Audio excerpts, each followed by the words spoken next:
Welcome to this facilitation masterclass, in which I want to share 9 ways in which you can deliver rave-worthy workshops. Workshops that are the kind that people will be surprised and delighted by. Workshops that will lead to you getting awesome reviews, repeat business, and being able to raise your rates because you're delivering a superior service. Now, there are, let me say that I must have delivered now over 1,000. It's over 1,000 workshops across Europe and the US and Australasia and even Beijing, online and in person, in organizations and in conferences. And I have to say, when I began, I was very ropey, okay? Really, really rough. And I made all the rookie errors, inevitably, as you do. But I've learnt from a lot of experts, a lot of really skillful people, and I've practiced a great deal. And so it's with humility and pride that I can say today that when I leave organizations after delivering workshops, they tell me that I'm a master facilitator. So today, I want to share just some of the things that I've learned from others and through experience that have helped me to assist you to elevate your own facilitation so that it's even more impactful than it already is. Look, the things I'm going to share, some of them are going to resonate, some aren't. Take what's useful and dump the rest.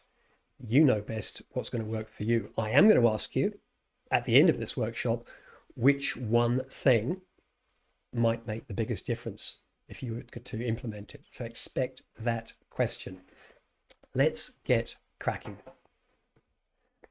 Let's begin with the role. What is the role of a facilitator? Well, when we're facilitating, we're leading the workshop, aren't we? And Michael Bungay Stanier, the coaching author, the leadership specialist, he says that a great leader is like a great host. They take care of their people. If we want to be great facilitators, we need to be great hosts, taking care of our people. And what does that mean? Well, it means that we need to create the conditions within which our participants can explore, discover, and learn for themselves. Explore, discover, and learn for themselves. So what are these conditions that are going to help that to happen? And there's 3 experiences in particular that I try to cultivate in my participants. The experience of safety, curiosity, and energy.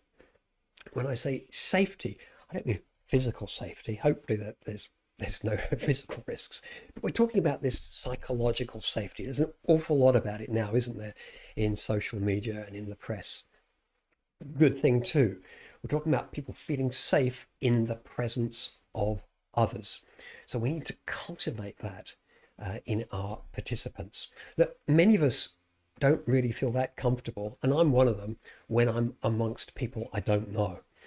It takes a little bit of time for me to settle in. We want to help our participants to feel comfortable and not to feel on edge and a mild sense of threat, being surrounded by people who may judge them unfairly. So we need to take care of safety. The second condition is curiosity. Now, sometimes people will arrive with their own curiosity all fired up, but not always. Sometimes people will be sent to our workshops. They don't really want to be there. We need to elicit curiosity right from the get-go. We've got to have them wondering how this workshop might be really useful to them and what positive difference it might make. And then energy. We need our participants, of course, to be energized, awake, alert. They're not going to learn if they're half asleep, if we're boring them. If we're droning on and on. So we've got to keep them energized. So that's the first thing we need to do, is to understand our role and accept our responsibility. It's our duty to elicit these states of feeling safe, being curious, and energized. Next, we need to define what awesome would look like before we prepare anything to do the workshop. So we need to decide in advance, if we were to have a truly awesome workshop, just an amazing workshop, what would that look like? And I look at this in terms of four dimensions. And here they are. First, I think of the participants and what are the outcomes I want from an awesome workshop. If things go really, really well, what will the participants be leaving with? Now, it could be new knowledge. It could be they've got a plan. It could be that they've got a copy of one of my books. But it could be that they've got a sense of inspiration and excitement about applying what they've just learned. But I'm not just interested in the outcome of the workshop. I'm also interested in the experience of the workshop. So it's not just about the destination, it's about the journey. What kind of experiences do I want participants to have while they're in the workshop? Now, this is going to include safety, curiosity, and feeling energized, but it could be more than that. It could be a sense of inspiration and excitement. It'll depend on the workshop. After thinking about what awesome looks like for my participants, then I'm thinking about myself. What do I want to get out of this workshop? What do I want to leave with?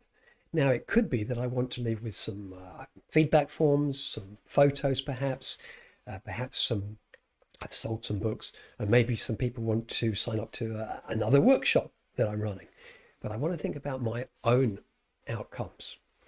And most importantly, and a lot of people overlook this, I think, I want to think about my journey towards my destination, my experiences. What do I want to experience during the workshop?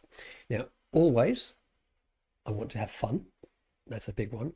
But also, I'll remind myself that I want to be present, professional, and proud of the service that I've delivered. So look, we've got 4 domains of intentions. Don't rush this. This is something to explore and to savor and to revisit, to go back to. Intentions matter. So we want to set our 4 intentions when we define awesome for our workshop.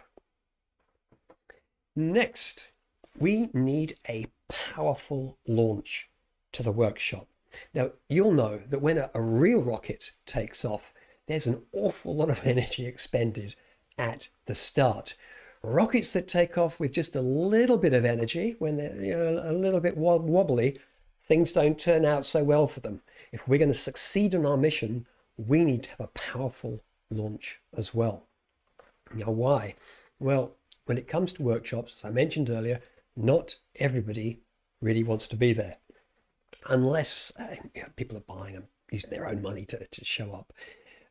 But often when you're in an organization, when I'm running leadership workshops, a lot of people, they've been voluntold, you really need to attend this workshop. They've got other things they'd rather be doing. They're busy people. We need to give people a reason right at the start of a workshop, because we don't have much time before we'll lose them and they'll check out. Give them a reason to pay attention. You need to establish your credibility, your authority quickly. Now, you can either do this yourself, describing your experience and the skills you have, or better yet, get somebody else to introduce you. The other thing we need to do is give people hope that they're going to get something really worthwhile to them personally through attending the workshop. Now, with a lot of the content that I share, it's sometimes it's around this emotional intelligence, helping people to manage their minds, to be more effective at work.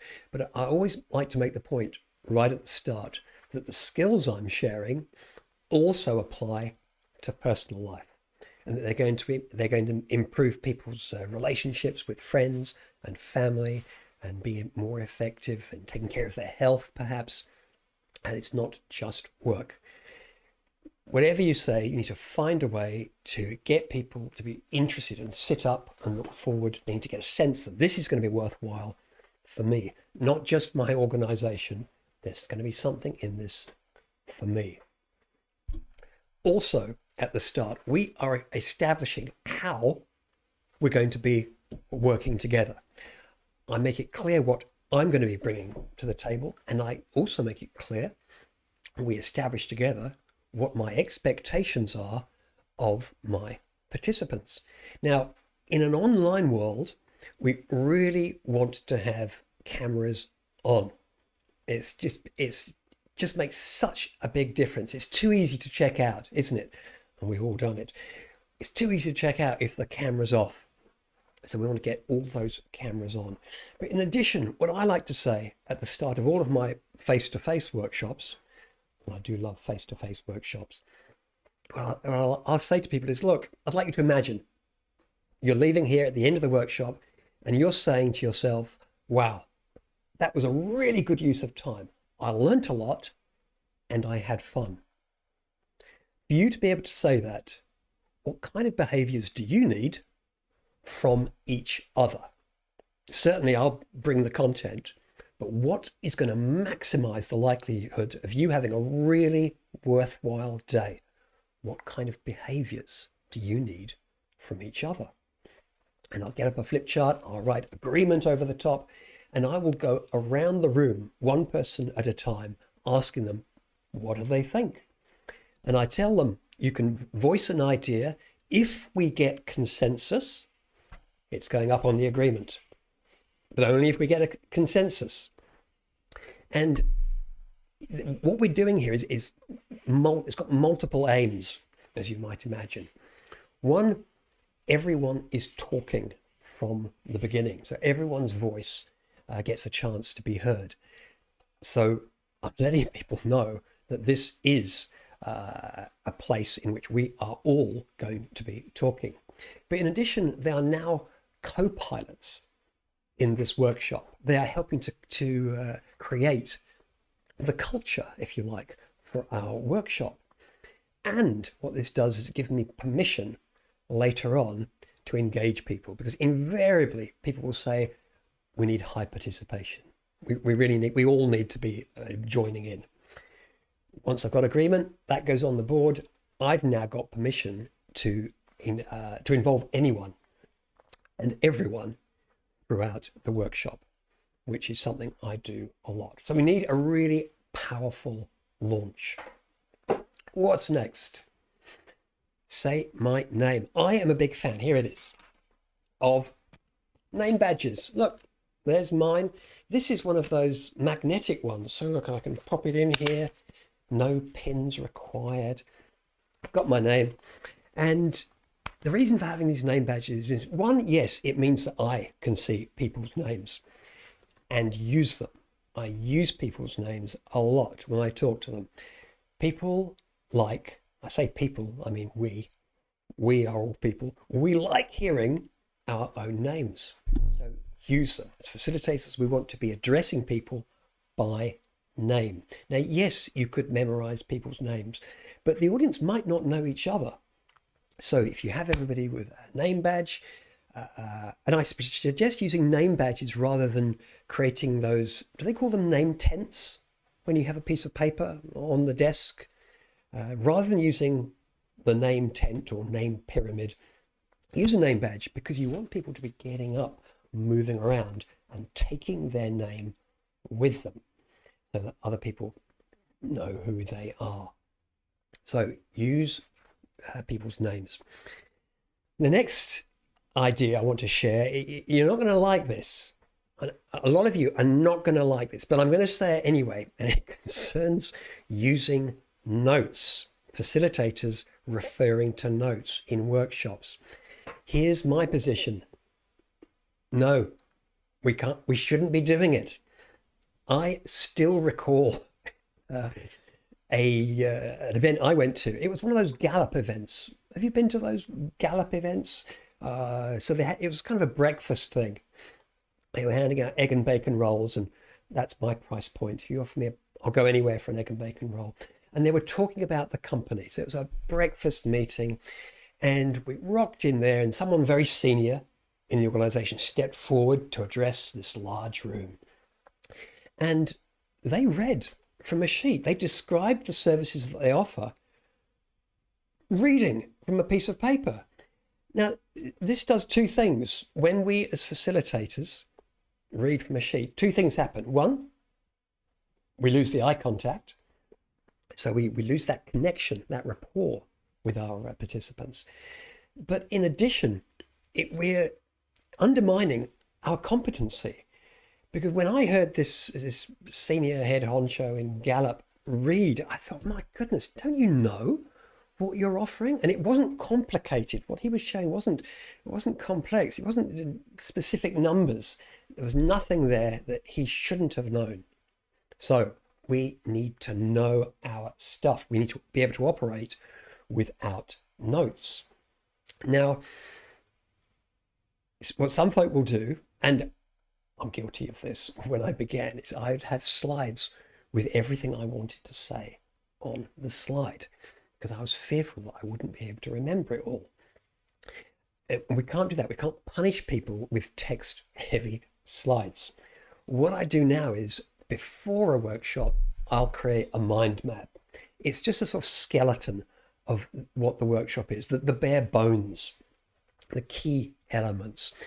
And all I need to remember is the framework, the key building blocks. And I might, on this mind map, I might have 3 things that I want to talk about for each of my main points. So 3 sub-points for each main point. I never have a script. It's good not to have a script because we want to be experienced as natural and conversational. So do away with scripts, except perhaps for the very start and the very end.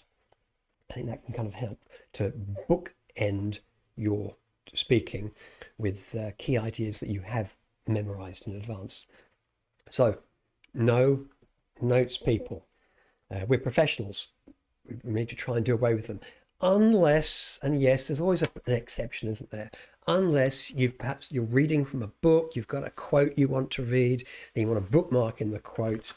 But even then, you want to read it and look up. So here, I've opened this up, and here's a quote. "He is a wise man who does not grieve for which he does not have, but rejoices for what he does have." Epictetus. So we read, but retain eye contact again.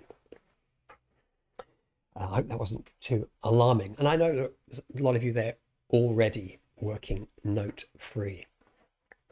What is next?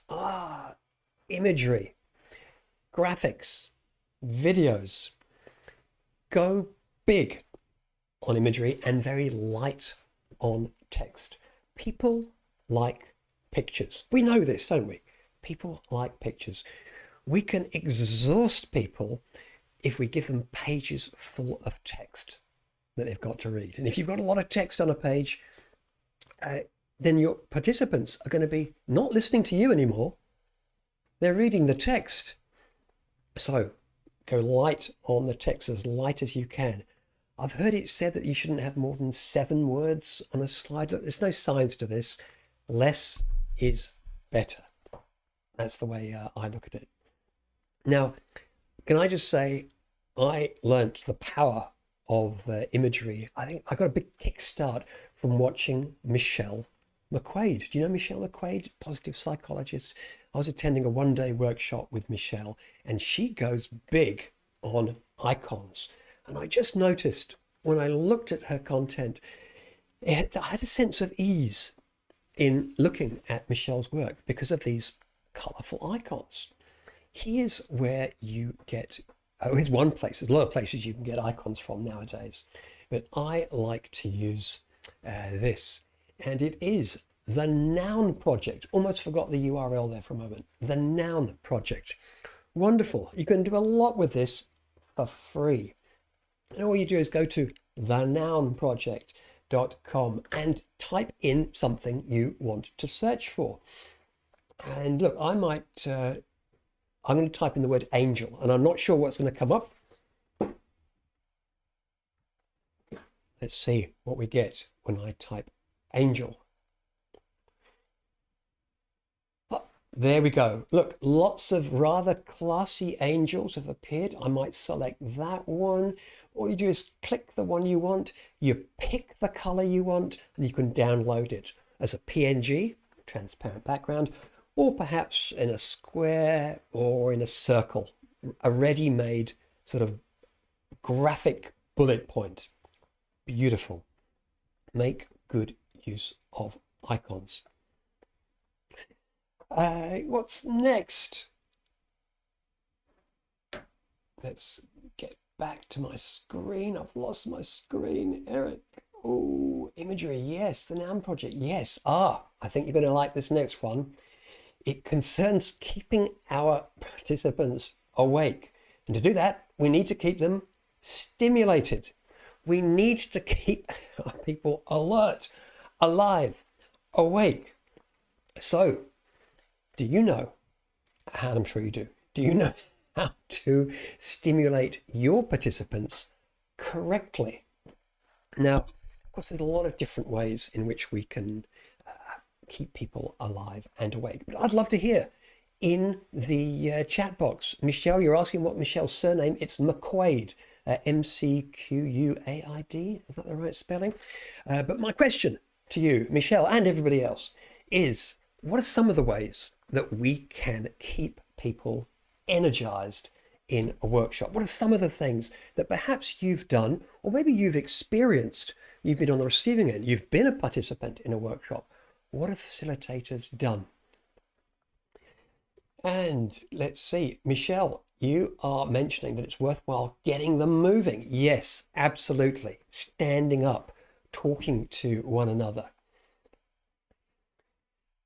Heidi, group activities. It's a great idea, isn't it? We really want to get them interacting with each other.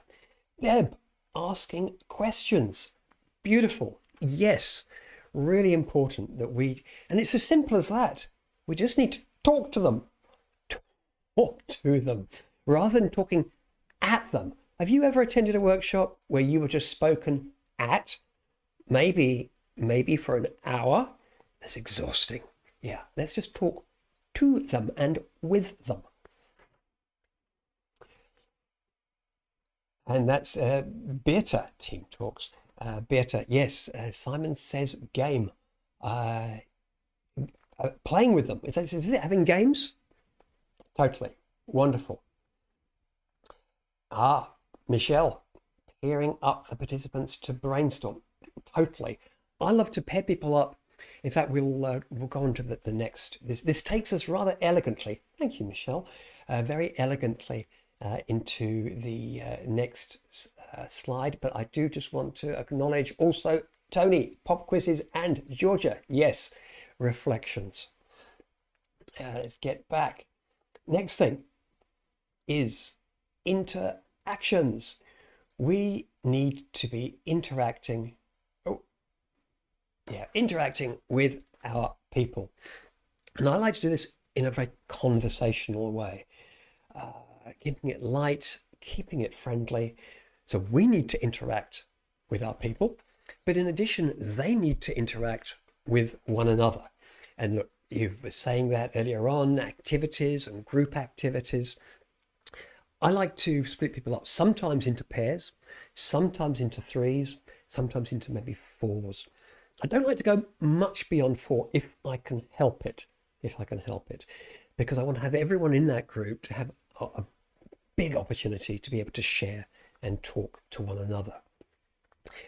Something else that I found has worked well for me is shuffling the groups up. So if you do have, let's say, an exercise with a group of 3 or a group of 4, if you have another activity later on with a group of 3 or 4, mix the participants up. There's a number of reasons why that's a good idea. What is next? Look, we're at the end, thank goodness. We've got just a few minutes left. The next point I'd like to talk about is studying. I've got to where I am through studying the expertise of others. Now, what we've got nowadays, of course, is extraordinary resources available online to watch others engaging, speaking, talking. There's a lot of skills involved in being an effective facilitator. Part of it is the public speaking. Certainly in my own learning history, I have attended a lot of retreats to learn how to improve my public speaking.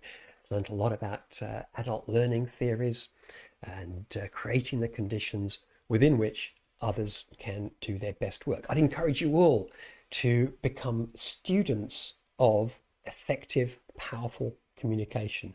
Whenever you attend a workshop, just keep a running tally, as it were, of what is your facilitator doing that works? What do you like? Make a little note. What are they doing that actually doesn't work so well?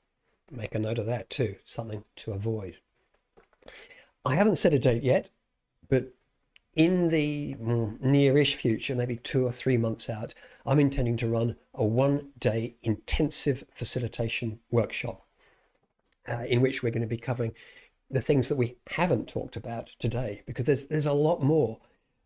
Body language in the facilitator, movement, preparation before an event, effective use of technology, checklists, visiting sites prior, and what we do after a workshop, to name just a few.